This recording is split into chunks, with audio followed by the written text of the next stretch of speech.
Who are you to question me? I got a plan, John. This is a good one. We can't always fight nature, John. We can't fight change. Can't fight gravity. We can't fight nothing.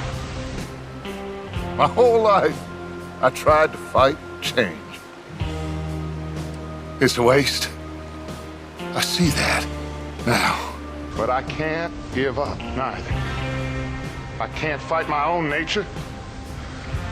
That's a paradox, John.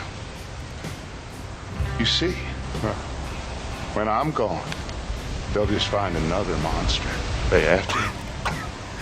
Because they have to justify their wages. A goddamn plan! We need money! You dumb fool! Money! Or we are dead! Don't! We are all dead! You shot at me, son. You betrayed me. I was trying to do my best. You just cared for yourself. Say something, Dutch! Say something! I ain't got too much to say no more.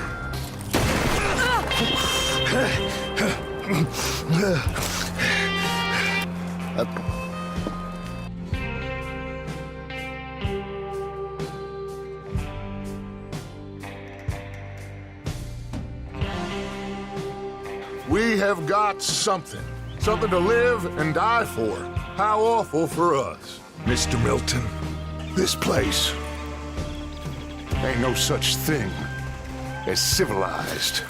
It's man, so in love with greed, he has forgotten himself and found only appetites. We're trying to reform society to a kinder, truer, better way. We're thieves in a world that don't want us no more. Our time has passed, John.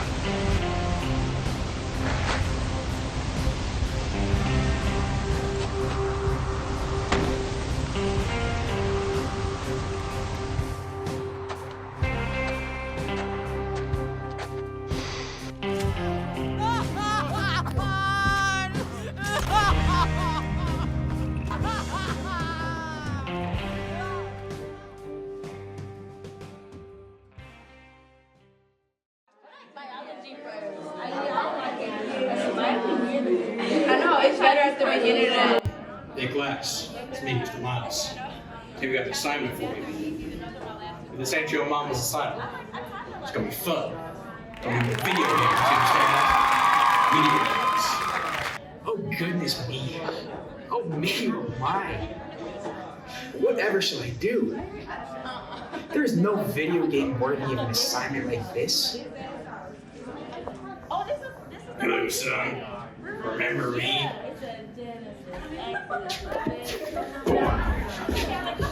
You can't fight nature. You can't fight gravity. You can't fight change. Our time has passed, Kahine. We're dreamers, boy. We got nothing left to dream. Now what we gotta do for this assignment? Dutch begins as someone who can only be described as a highly charismatic and idealistic leader who truly believes in the dream of society reformed. And we have fairly definitive proof of this. In the second chapter of the game, the player character can come across a newspaper scrap entitled Brazen Bank Robbery 3 Men Sought. The contents of this newspaper sum up what presumably is the gang's first bank robbery. Please note at this time the gang only consisted of Dutch, Arthur, and Hosea. In this newspaper scrap, Dutch Vanderlyn is quoted as saying, "My fine, patriotic friends and I are going to relieve you of that gold and introduce a few folks to the benefits of civilization." The gang made up with $5,000 in gold. But what holds the most significance is the final paragraph of the news scrap. The robbers are reported to have remained in town. There were unproven claims that the men traveled to hovels and shanties, and even home for orphans, and gave handfuls of the ill-gotten gains to the poor. This is exactly what Dutch preaches. This type of Robin Hood, steal from the rich and give to the poor mentality is exactly what he claims to believe in throughout the game. Dutch dreams of a society free of oppression and marginalization, mainly by his key opponents, the government, wealthy elites, and lawmen. Dutch is the head of the Vanderlyn gang. He leads with a blend of persuasive speeches and a vision for a better life. His philosophy decries the normalcy of life, rather advocating for a life free of oppressive elements, which again are the government, lawmen, and wealthy elites. His ideas at first appear to stem from yearning of justice, specifically the right to live without being oppressed by the rich and powerful. In Dutch's point of view, he is the highest belief in freedom and the biggest bastion of self-determination. This automatically makes him attract numerous people around him. In such light, he makes his loyal group believe they share something larger than themselves. Eloquent speeches against power structures, which are so corrupted, offers an enticing offer to orphans like Arthur Morgan and John Marston. To them, Dutch appears like a father figure who takes the lead and will guide their life in positive directions. Dutch is both a leader and a highly effective orator who can motivate people with just his speeches. He has this knack for presenting his actions with a form of justification, even when it comes to the morally questionable and downright evil ones. This could be planning a robbery, or decisions that involve the very survival of the gang. Dutch often conceals his decisions in lofty ideals, make it sound like active resistance or necessary sacrifices for the greater good. Thus, his ability to speak with passion about the supposed righteousness of their cause has kept the gang members following him, even as the consequences of their actions grow more dire. Dutch's speeches successfully appeal to their sense of camaraderie and loyalty. He paints a picture of a world where they can live freely, without constraints of civilization or authoritarianism. In those moments, Dutch appears as a visionary, or a revolutionary leader who's always thinking of ways to outsmart the oppressive forces that control the world. But as all stories do, ours begins to unfold. Here we see cracks in Dutch's character. The pressures of survival, increased violence, and constant betrayals keep him in a spiral of paranoia and instability. His actions become increasingly erratic and self-serving as he starts prioritizing his own survival and his control over the well-being of the gang. Where at one time we saw more idealistic views, Dutch's views begin to slowly break away from more selfish and destructive thinking. The world he inhabits is becoming ever more brutal, and his desperate attempts to retain power and dominance culminate in a series of progressively ill-advised decisions. His interactions with the members of his gang become more and more manipulative and coercive. A charm that once won people to his side now serves as a means of sustaining his supremacy, and he identifies anyone who questions him as a threat. As Dutch breaks down into insanity, the speeches lose clarity and purpose. What once was a vision for freedom now becomes an excuse for his increasingly unstable behavior. His relationship with his most trusted members like Arthur and John deteriorates as they begin to see the hollowness of his promises. His obsession with maintaining control leads him down to make decisions that put the entire gang in danger, which ultimately leads to their downfall. By the end of the story, Dutch is far from the idealistic leader he once was. The ideals which at one time advocated for goodness and betterness and reforming society had been corrupted by greed, paranoia, and a desperate need for power. His world has shrunk from one of liberation and freedom to one where he's desperately clinging to the remnants of his former self. His gang, splintered by defeat and betrayal, no longer views him as the guiding light they once did.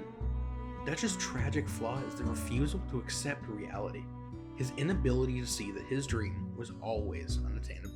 In the end, Dutch is a broken man, disillusioned and alone.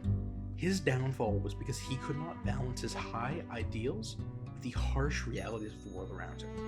What started as a fight for freedom turned to a desperate struggle to retain control at all costs, even as it drove away everyone who had once followed him. Dutch Vanderlyn's character serves as a case study, the way idealism can go into overdrive when it merges with the need for power.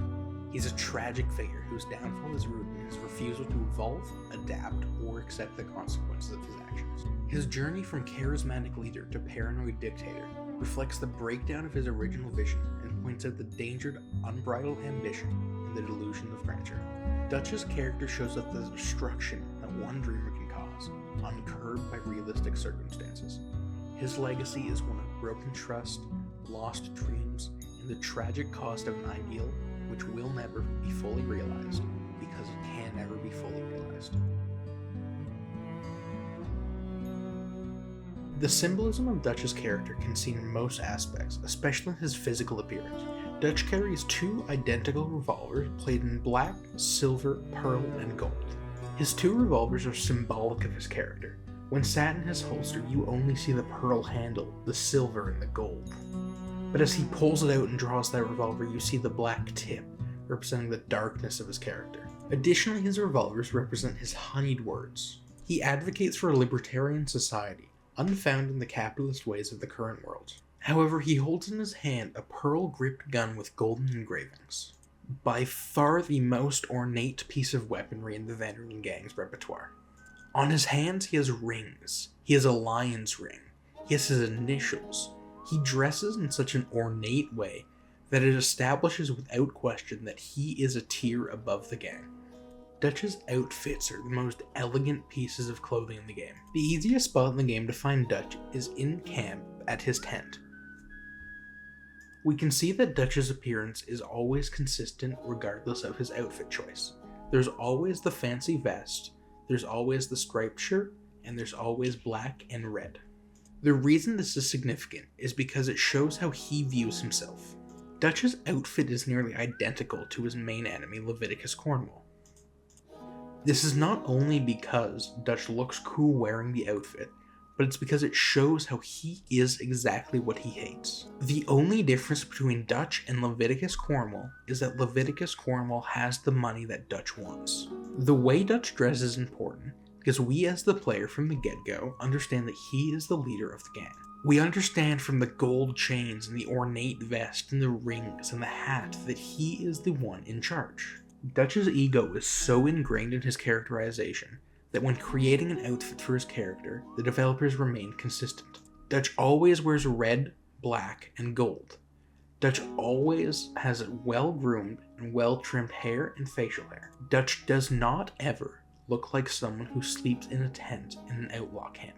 And this is very significant because he does sleep in a tent in an outlaw camp. Red Dead Redemption 2 shows us how to characterize outlaws, how to make us love people we should hate, and hate people we should love. Think on the difference between Red Dead Redemption 2, how you felt when the Pinkerton Detective Agency walked into that outlaw camp, and how you'd feel in something like Tombstone, when the good guys go and shoot up the outlaws. Red Dead Redemption 2 makes us feel for these terrible people, and makes us resonate with the terrible things they do. The theme of this game is redemption. But the tragedy of this game is that redemption is never truly achieved. Dutch Van der Linde divides the fanbase of this game so perfectly down the middle. The simple fact is that we do not know his intentions. We don't know if he ever was a good man, or this was all fabrication. What we do know are his actions, and throughout the story his actions consistently show us 2 different people. There's a lot of speculation, both throughout the course of the game and in the fanbase about Dutch Van der Linde, about if he always had bad intentions, or if their intentions ever were true and good. Dialogue in the game suggests both paths, and the difficulty is that we do not know, which is why Dutch Van der Linde is such a complex character.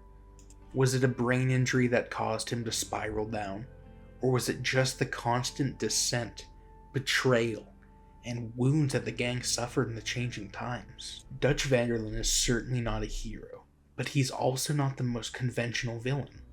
In the first chapters of the game, we grow to love the character. We grow to see how he influences our protagonist. And aside from the first game, we have no prior knowledge into what is going to happen. This man could be our savior, or he could be our killer. To help clarify this, we have Benjamin Byron Davis, the actor for Dutch Van der Linde.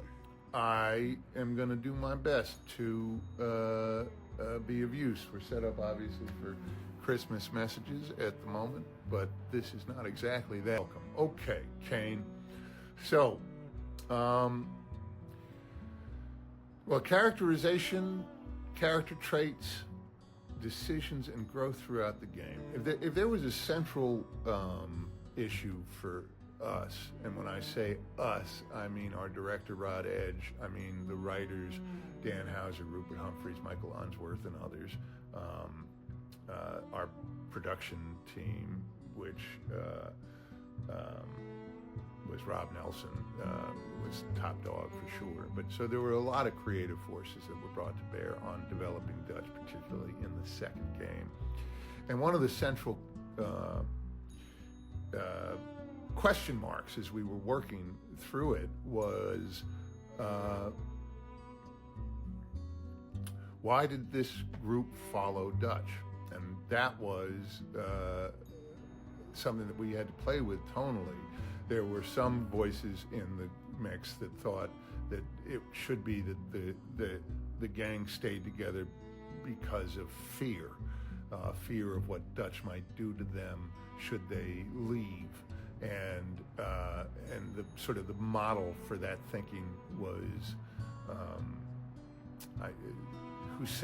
Saddam Hussein in Iraq was a name that was bandied about by somebody.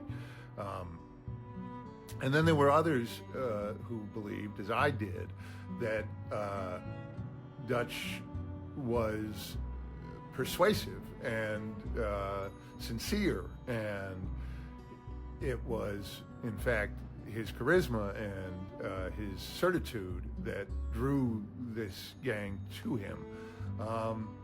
And ultimately, we landed pretty much on that.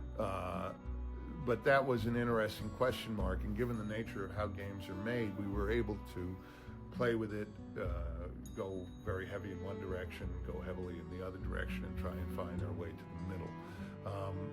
But that's hopefully some useful insight for your school project. It's more than most people have heard. And as for the decisions the Dutch made, those were fun. So, Miles, Mr. Miles, Kane, I hope the project goes well. I hope the message finds you well. Best wishes for the holiday and for the year ahead. I hope this was of use. Right from the horse's mouth, you heard just how complicated the character of Dutch van der Linde is. His characterization is somewhere in between Saddam Hussein and a charismatic leader. Those two things are nearly polar opposite, and yet it's summed up and encapsulated so perfectly in Dutch van der Linde. Moving into Red Dead Redemption 1, we see how Dutch changes it fundamentally as a character. His gaudy outfit is replaced with a very basic outfit consisting of pants, chaps, and a shirt. His many ornate rings are replaced with one he wears around his neck. His revolver is replaced with very basic pistols common to any criminal of the time. However, Dutch still remains Dutch. He's still fundamentally the same character, although changed so much by time. And that is the beauty of his character. Regardless of how he looks, how he dresses, or what he shoots with, he is always Dutch. He always knows you can't fight gravity, but he also knows he can't fight himself. His ending is by far the most perfect ending of any fictional character. He knows that John won't shoot him, but he knows that he has to die. And when he's gone, they'll find another monster. So in the final act of taking things into his own hands, he jumps off the cliff. He falls, and he dies. Because at the end of the day, you can't fight gravity. Dutch starts the game as a charismatic and idealistic leader.